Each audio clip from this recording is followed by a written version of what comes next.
Huzur, we know from the history of religion that at the time of Holy Prophet sallallahu alaihi wasallam, on more than one occasion, many people were cured by the saliva of the mouth of Holy Prophet sallallahu alaihi wasallam. And the same incident happened at the time of promised Messiah, Huzur mentioned in his last Friday sermon. So his question is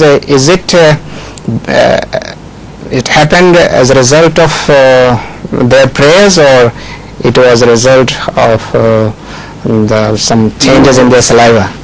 The prayer, of course, is the main thing.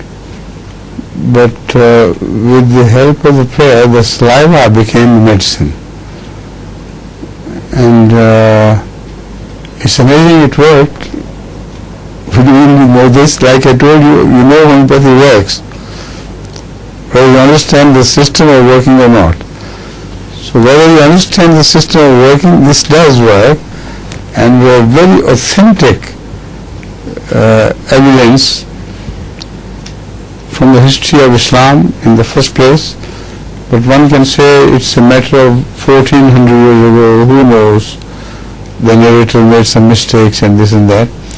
So to revive our Islam, faith in Islam, Hazrat Muslim showed the same thing with the grace of Allah and with the blessing of Hazrat Rasulullah, to tell the world that this is not a myth, this is a reality.